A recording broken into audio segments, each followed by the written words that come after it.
And I just kept thinking about it. It's like I could watch that again. So This is is the there? weenie rock of westerns. It's all downhill from here. It's a hippie western. It is. It is. This is a Mazzy Star video. You The music is terrible. know what it reminded me of, and this is like a weird memory. You know, all this stuff, the montages and all the star filter they put on there like this. It's like an old Coors commercial from the 70s. So, Yeah, yeah. I mean, love it. what he's got going for it, I wrote down like Absolute ribbon. It Vilma refreshes. Zsigmond. This is like what his first or second movie. His I mean, first that guy major film. winning multiple Oscars for lots of. I mean, I love the cinematography. This movie is all vibe and very little story. It's like there's this weird bromance at the center of it. I actually found the soundtrack kind of lovely. I looked the guy up. Like, he got big after this. Well, I mean, it was big. I really didn't like the music. Played with Bob Dylan. I mean, Yeah, allegedly he's who Mr. Tambourine Man was written about. Yeah. Well, there's a lot of serious firepower behind this film. I think that Peter Fonda is a bit of a stiff, but thank God for Warren Oates. Who is not stiff. I don't think anyone besides the two of them in this movie can act their way out of a paper bag. Oh, very well. I don't think Bloom. I don't think the wife's very good. I don't know that she's very good either. The kid isn't very good. No. Like the bartender who's just sort of like evilly smiling the entire time and then grimacing when they turn around. It's weird. It's all caricatures. Like Severn Darden plays himself. Severn Darden kind of doing the thing that he did. He does always does. Everyone else in this movie is as two-dimensional as the Western set from the end. Like it's literally like if you look behind them, you'll see the 2x4s holding it up. Like they go into town, you actually know they're on the MGM backlot, and you can see eucalyptus trees in the background. Like, oh, okay, I know where that is. It's on Culver City. Having said that, and I've said this repeatedly, sometimes a vibe is enough. I mean, like I feel like this movie kind of carried me along on its weird vibe. Like it's like I said, it's like I'm watching a Mazzy Star video for 90 minutes. And I mean, at the margin, these are two movies with very thin stories, and it was interesting to see. Like this one, I felt like was less than the sum of its parts. We'll talk about the other one in a minute, but like it didn't really. There's not really much going on. Like there's like the plot is paper thin. But weirdly, the plot is paper thin, and the plot only occurs in like 1 second bursts, which means you can turn your head and miss the plot. Yeah, that happened a couple times for me. I had to rewind. It happened to me. When he comes, the second Warren Oates leaves, you could hit fast forward on that thing and watch it at like triple speed and miss nothing for 10 or 15 minutes. Well, mind you, I also think, and then there's the 1 second cut of the finger, and that's the entire plot occurring for that part of the movie. Like, well, I think the first half of this film is a lot of setup, a lot of like getting to know these kind of like not likable characters. And kind of what they call them, saddle bums, and they're kind of wandering the town. And this is a saddle bum double feature. We'll get back to that in a second. Oh, yes. So they kind of come into town. You don't really like either of these guys that much, but they're kind of like moving through. They have a lot of. They're kind of aimless. But once he decides to go home again, I thought the story finally got on tracks. And then then it got there at home. There's actually some real dynamics going on. Warren Oates takes a pass at Verna Bloom, and there's other things happening there that are kind of getting complicated. That's kind of interesting, and it's building up into something. And then I think he decides that he goes to California. I think he just decides it's like intrigues a crowd or something like that, and he just takes off, right? Although, what is the motivation? I need to see It's her idea. Yeah. She says he ought to leave. Yeah. Does he overhear it or something like that? I must have missed that. I agree that this movie starts when when Peter Fonda's character gets home. And there's a lot of movie before he gets home, where the first time I was watching this, I'm like, okay, where's this going? And with the benefit of having seen it once all the way through, the second time I realized it's a lot of setup, but really it's about these, what do we call them, saddle bums? Yeah, saddle bums, yeah. He misses his home and he wants to go home. And eventually you find that out. Can he is the driving question. No. Well, it looked like he was settling in pretty nice. He's got all power in that relationship, though. Well, up to a point, and then it's like she kind of caves. Yeah, I disagree with that, and I think that's what made it remarkable for me. Was like, if I'll take my corner now, I'll take it. Go for it. I read about this movie before I watched it, and that's why I had to seek it out. And the description I read focused on the music and the photography, and they called it an ambient Western. And they talked a lot about the soundtrack. And I thought, oh, that sounds right up my alley. I want to see what an ambient Western is. Man, I wish I was high when I watched Now this. I mean, to me, like they went crazy. They have some nice photography. They went crazy with the optical printer. Two of these. Right. And so there's all this slow-mo and overlap. Yeah, all this shit that's behind you guys. To me, that's like it makes the film feel dated and points for being experimental, but it also makes the film feel like a product of its time more than anything else that it's doing. And so to me, it's what I came for, but it's not what I ended up liking the film for. And what I ended up liking the film for was Berta Bloom's character, Hannah. Yep. She's amazing. There's that scene halfway through. He goes into town and they're talking in the saloon about how she sleeps with the hired help. And he goes back and asks her, and she just sits him down at the table and fucking just lays it out. She is completely unapologetic. Yeah, right. What's she supposed to do? Like, yeah, exactly. You were gone for 10 years. Yeah. And she just, I mean, if you boil down to it, it's like, I was lonely. I was horny. I don't care what you think. You can stay or you can go. I did think that was pretty remarkable. This is like, and an extremely acceptable answer too. To me, that scene alone, it's like sometimes all a movie needs is like a great scene, and that to me was like, oh, that's what this movie is about. She's the main character, really. She's the driving force of this. But I don't think we get enough of her to justify it. But when you've spent the first opening act with these two sort of laconic guys that can't express themselves, and then you get back to her and she fucking has no problem expressing herself. It's a breath of fresh air. Right. Then it's left to these two guys to figure it out. And it's interesting because it's like a love triangle, but it's like a love triangle with an extra facet because we've obviously got Harry and Arch sort of competing for her affections, and that's really low key because Arch is just, I mean, he's nicer to the daughter, than the daughter's own father, and so she sees that. I think it's a two-way love triangle too. It is because Harry's in love with Arch too. That's what she says in the second great breakfast table scene. Is she says to us like, he has to leave because I know that's what you went out looking for. Right. It's him. Yeah. Right. Right. Yep. And there's a late 90s Brokeback Mountain version of this movie that I think is more interesting. You could argue there's a scene like that in both the films we're going to watch, but we'll go to that in a second. Well, I think because of the time, the other movie doesn't get there as well as this one does. No, it doesn't. It can't. Well, I just put this in a different perspective. The film was made when Universal, after Easy Rider came out, and they were handing out. It made all the money. It made all the money, so they're handing out $1 million budgets to filmmakers to make something. Hoping lightning will strike again. That's where American Graffiti comes from. That's where Blacktop came from. That's where this came from. Which, by the way, $1 million more studios should do that. Yeah, well, it was the auteur era in full bloom. What was the great speech we heard at the Oscars this year? Was the one about don't make a $200 million movie, make $10-20 million movie. Yeah, exactly. Yeah. We've always maintained that, and so the budget for inflation is still about $10 million. If you think about it now, but that one, a very reasonable. So because he says you got to make another Easy Rider. The first half of this film is Easy Rider. Kind of. Well, this is Fonda trying to strike oil again. Yeah, it's Fonda, and you have Warren Oates playing Dennis Hopper, and they're looking for the real America, and that's why. Yeah, but Warren Oates isn't Dennis Hopper. Yeah, and you get all these great montages.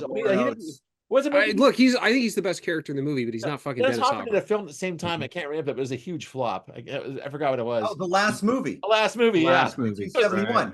Yeah, he was really high. But anyway, so the film goes along, and I think at some point, Peter Fonda decided, I need to make a movie. So he put this in the rails and actually finished the film. And I thought that story was it brought me into it a little bit. I was getting a little bored with the montages, but once it started going in there, and I'll give it points for style. I mean, for what it's worth, half this film was created in the optical printer, because every time you stop the scene, it freezes. It crosses all and starts up again. Just distracting as hell. It was of its time. It was. I think the editing in this movie makes its presence felt constantly, and that is not something that I want in this kind of movie. No. Like with the pace of this movie and the plot of this movie, when you are making me notice your edits, you are fucking up.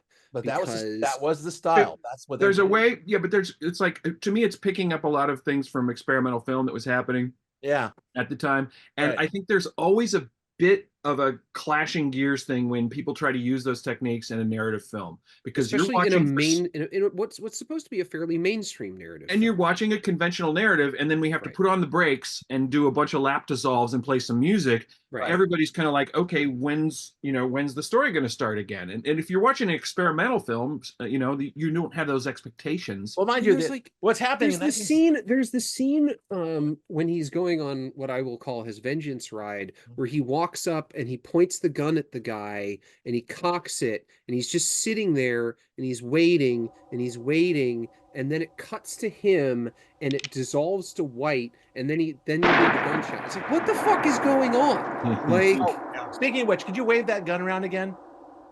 That's a cap and ball. Was it Navy 38 or 36? This is a Colt 1870 or no 1851 Navy. Well, that was Arch's gun. Yeah. And the other guy had a Colt Peacemaker. This movie doesn't have an IMFDB page, and that pissed me off, because there's several things in here where I'm like, what is that? Well, like, I want to know the gun that Warren Oates uses at the end. Well, I think I was looking at his pistol, the cap and ball one. There are no caps on it.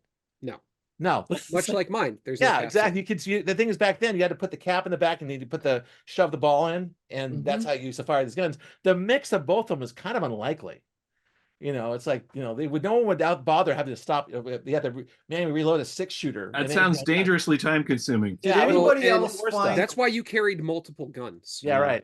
I don't know what era this was, actually. We need the gun thing to come up at this point. Yeah, again, Tad's gun quarter. Tad's gun quarter. I will point out that the bad guy has 2 fucking pepper boxes. Yes, he does. That's dope. Like, that's one of the ones I really wish I knew, like, what model that was. What's a pepper box? I don't know what that means. It's a 6-shooter where 6 barrels. It's 6 barrels, so the whole thing rotates and it fires through each barrel individually. Okay. It's really like the origin of revolving pistols. I see a lot of gamblers carrying them. I don't know why. Yes. Did anybody else find Werner Bloom's 180? Like you mentioned, and I agree, John, it's a great scene where she's basically like, what the fuck was I supposed to do? You left me alone. But like 15 minutes later, she's almost like dropped that completely and is back to being the completely subservient wife who's only ever really wanted her husband to be back. And that doesn't work out so great for her. Part of why I say that I don't think that character was particularly well acted. I don't feel the transitions in that character. It feels very stilted. Well, what's the scene in particular, Chris, that you're talking about where she does this 180? What does she do? But by the time it's clear that Fonda wants to stay, like that wall that she had built up between him and her, that is so apparent when he sleep at the barn thing. Yeah, go sleep in the barn. Yeah. Well, has he committed to staying at that point? I don't. That's the thing. It's like, and then she's so like, it's almost like, well, wait, that tough guy thing you were doing 4 scenes ago, where you were like, fuck you, this is my life, and I'm going to live it the way that I want it, because it's not up to you who I sleep with. Right. It's like it's just completely gone. Like there's no transition. I didn't have a problem with it, Chris. I thought that, she has her defense. That was a bit abrupt. Is it when he takes a bath and they sleep together and then she says, "I love you"? Just before that. Yeah. Okay. But anyway, she has her defenses all the way up in the first 15 minutes on screen. She's all the way up. Like, you got men are worthless, don't need you. You go sleep in the barn. Fuck you guys. Also, we're not going to tell your daughter that you're her father. Fonda just sold it. He just sold himself. Said, I'm here for good. I'm moving home. This is going to happen. And, it's not a matter of, this isn't a patriarchy thing. It's just her weighing it and realizing that's probably the best thing to do. No, I don't think it's a patriarchy thing. I just feel it feels a little unmotivated. Like, I just kind of don't buy it. Like, how long do you need to take to have her be convinced? That's the thing, right? Part of it is like more than that. Maybe. To say, I don't know. The guy in the other movie, fuck, I'm blanking. Who's the You know star? what, I'm going to interrupt you. Hold that thought just a second, Chris. I'm going to say it may be as simple like if they'd done a rewrite where if Arch had left and then those scenes happened where they Sure. sleep together and all that stuff, Right. then that's a commitment from him to stay. Right. Right. I He's felt- gone. He's Yeah, gone. yeah. That thing that you thought I was looking for or that I was looking for is Mhm. gone. I am here. I am committed to you. Right. Or make it 2 scenes. Make Then a her- scene of him doing it and then Right. another scene of her, you know, of him doing it again and her kind of starting to accept it, you know, like that kind of thing. Like, Yeah, I get you. I get like, you. if you've ever been through a relationship where you've split up for a period of time and you've gotten back together, there is a real sort of like feeling out point Yeah. in that. You know, there's a sort of like, well, I don't know if I can trust you anymore. I don't know if you can Sure. trust me anymore. Like, we need to have this sort of dance back and forth. And maybe there is passion right up front. Maybe you do sleep together right away. But then after that, you have that moment of like, What does this Well, mean? okay, the thing, and I read about this. This film was 20 minutes longer. Oh, When they released it and it flopped, Yes, and that's this true. film flopped, they released one with the TV version with 20 minutes extra footage on it, right? Including Larry Hagman as a sheriff, which is very What? intriguing. It's Yeah. yeah, it's apparently it's all on the DVD. Yeah, it's You all can on go DVD, yeah. watch but it's not in the movie. Yeah, They but don't I'll have it bet in you the movie. in They this just have the version, there's cut probably a scenes. little more space. You get It might be. maybe gave her a little more room there. I would have cut the 20 minutes out of the beginning Oh and yeah, left I that would have shit cut a in. half hour at the beginning, really, because Yeah. it's like they're getting what the best part's the end, you know. What do you guys think the little girl, the drowned girl at the very beginning of the film represents? Because I thought the story originally was going to be about that. I think it represents that the sort of resignation that those characters have about their lives. Like, we're not getting involved in this.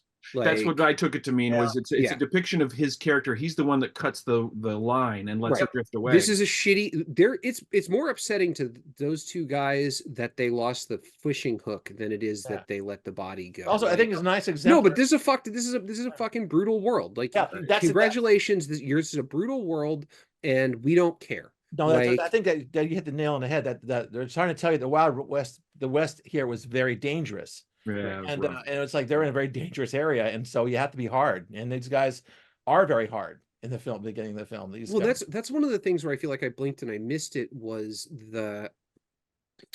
when they make the decision to go steal the horse Mhm. and or I guess retrieve the horse or That's whatever not you want to clear. say. That is not And- clearly laid out. Right. And then he's sneaking around with the gun, like going down the thing, and then like he's thinking about shooting him, and then like, okay, what if you come over here and you do this, and he shoots him in the foot. Which is But- great. But that leads me to one of my biggest pet peeves about movies in general that really feeds into this movie is this movie could not pick a tone for its violence. Like, the violence in this movie is all over the place. There's some pretty graphic violence at certain points in the movie, and then there's other parts of it that are basically like 40s serial Western violence. Yeah. Like, Think about bang, bang, I fall off the Or thing. that you fade to know? white thing you're talking about. Right. Yeah. Like, it's very much like you need, like, we watched it was my pick. Why can't I think of it now? The Cassavetes movie. Which Mikey and was Nicky? no. Mikey and Nicky, that was no.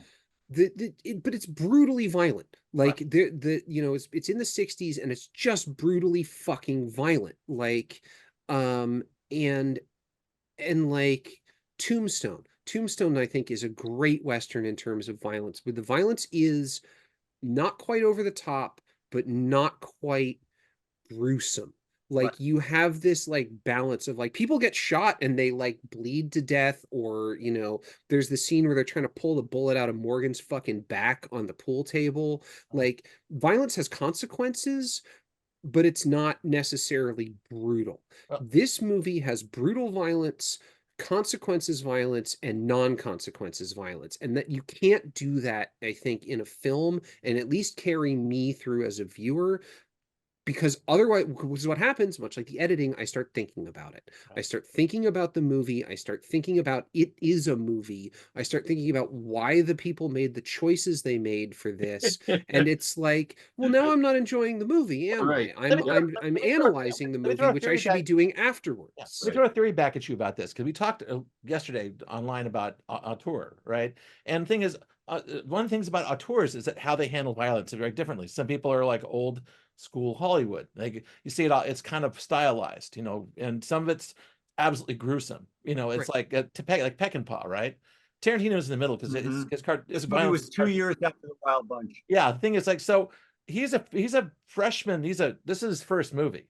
Right. He doesn't really have a form for that. And the thing is, violence is a narrative artistic expression in films like everything else. You're right, because that's how a filmmaker shows violence in their films. Like, you know, Kubrick, I could go on and on about how they do it and how they're different.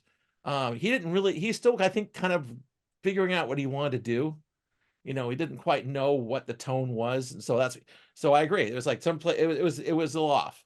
And I think that's a failure. I think it's a failure of the movie. Like, and like between that and the editing and not liking the music and thinking most of the characters were pretty flat, like I just had a bad time watching this. Like it was funny when it was over. The credits were rolling. The star power behind the camera was amazing. Oh yeah. And well, here's the thing. I just looked. Peter Fonda only made 2 movies after this. Directed 2 movies after this. I don't know his like. I agree with everything you guys are saying. You're watching a first film by a guy that got thrown a bunch of money. He found. I mean, I think the script. There was something there. There's something in the vibe that he created, but it's not completely thought through, and it doesn't completely come together as a really tight movie. Gel, really, yeah. It's a first feature. Obviously, his heart wasn't in it because he didn't really do it very much afterward. And, you know, I would argue that compared to this, go ahead. I was just going to say, although if it hadn't been a flop, who knows what history might have been like for Fair point. I would argue that compared to, let's say, oh, I don't know, Robert Mitchum, who had just charisma up the yin yang, Fonda has 0. Yeah. Like he's a bit of a stiff. Like his performance could be described as walking coma at times. Yeah, right. And so that also makes it kind of hard for me to go, well, why was Anna pining for him in the first place? Because like you guys have like no fucking chemistry, and the movie doesn't. What a different film it would have been if he hadn't cast himself as the lead. I mean, maybe directed. Like, because again, I think that, you know, there's no heat there. No, he's a skinny Beverly Hills kid pretending to be a cowboy. And a lot of time I got that. Harder for me to go, well, okay, this is why. Like the second she sees him again, she drops the hat and like is ready to like, all right, I'm ready to go right back to where we were. Well, really, why? Wait, it's weird because Easy Rider, I thought he was actually really good. He was actually a more effective. Right, well, you got Dennis Hopper directing him. Yeah, no, but I don't know. I guess that was the difference. Yeah. All right. Well, do you want to? Having said that, I mean, like I said, the vibe. I thought the vibe, the photography, the music. Like there were things about it I liked. I just didn't think it came together. Yeah. All right. Well, we're going to put the candles in this birthday cake. What do you think? Yeah, I'm probably right about here.